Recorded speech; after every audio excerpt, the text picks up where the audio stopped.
Medical colleges में यह अनुभव की बात है कि विद्यार्थी जिस बीमारी के संबंध में पढ़ते हैं, बहुत से विद्यार्थियों को वही बीमारी होना शुरू हो जाती। जब वो पेट दर्द के संबंध में पढ़ेंगे और उनको मरीजों के पेट दर्द दिखाए जाएंगे और उनसे पेट की जांच करवाई जाएगी, अनेक विद्यार्थियों के पेट गड़बड़ हो जाएंगे। वो कल्पित करने लगते कि अरे कहीं वैसा ही दर्द मुझे तो नहीं हो रहा है।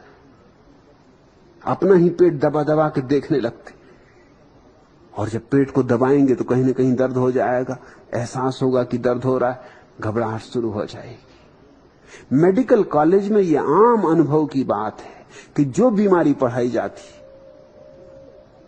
वही बीमारी फैलना शुरू हो जाती विद्यार्थियों में।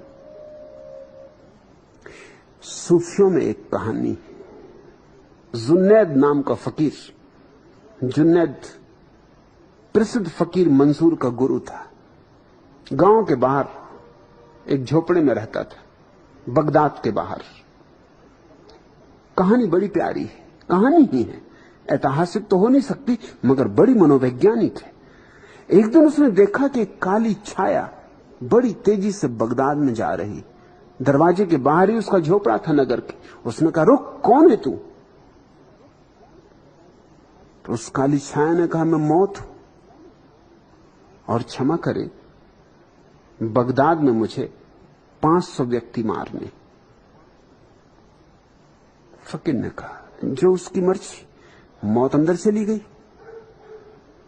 15 दिन के भीतर 500 नहीं 5000 आदमी मर गए।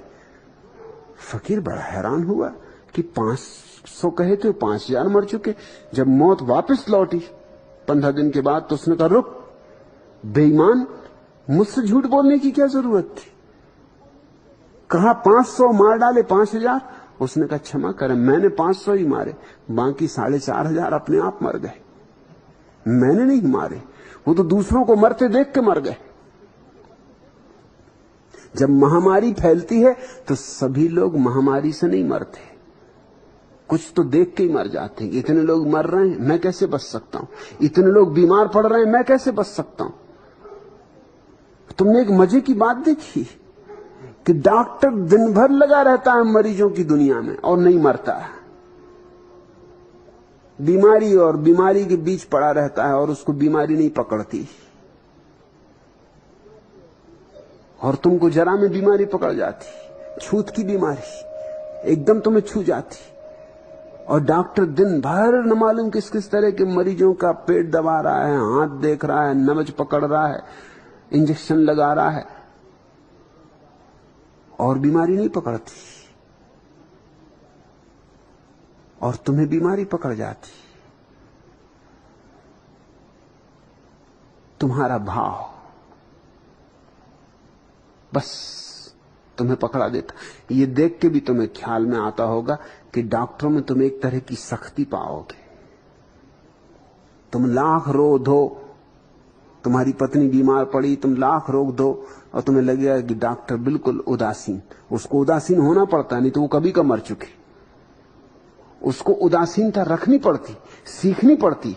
वो उसके व्यवसाय का अंग है, अनिवार्य अंग है। उसको एक उदासीनता की परत ओढ़नी पड़ती। अब यहां तो रोज ही कोई मर रहा है। कोई तुम्हारी अकेली पत्नी मर रही, रोज कोई मरता है, न मालूम कितनी बीमार आती। यहां का हर एक की बीमारी से वो आंदोलित होने लगे तो वो खुद ही मर जाए, कभी का मर जाए, तो वो धीरे धीरे कठोर हो जाता है, सख्त हो जाता है। उसके चारों तरफ एक परत गहरी हो जाती, जिस परत को पार करके कीटाणु भी प्रवेश नहीं कर सकते। डॉक्टर तुम्हें कठोर मालूम होगा, नर्सें तुम्हें कठोर मालूम होंगी, और तुम्हें लगता है कि बात तो ठीक नहीं, डॉक्टर को तो दयावान होना चाहिए, नर्सों को तो दयावान होना चाहिए, होना तो चाहिए, मगर वो बचेंगी नहीं। उनके बचने का एक ही उपाय है कि वो थोड़ी सी कठोरता रखें, वो अप्रभावित रहें। कौन मरा कौन जिया, यूं समझें कि जैसे फिल्म में कहानी देख रहे हैं, कुछ लेना देना नहीं। साक्षी भाव रखें तो ही जिंदा रह सकते, नहीं तो जिंदा रहना असंभव है। उनको भी जीना है, और उनके जीने के लिए अनिवार्य है कि वो एक कठोरता का कवच ओढ़ लें।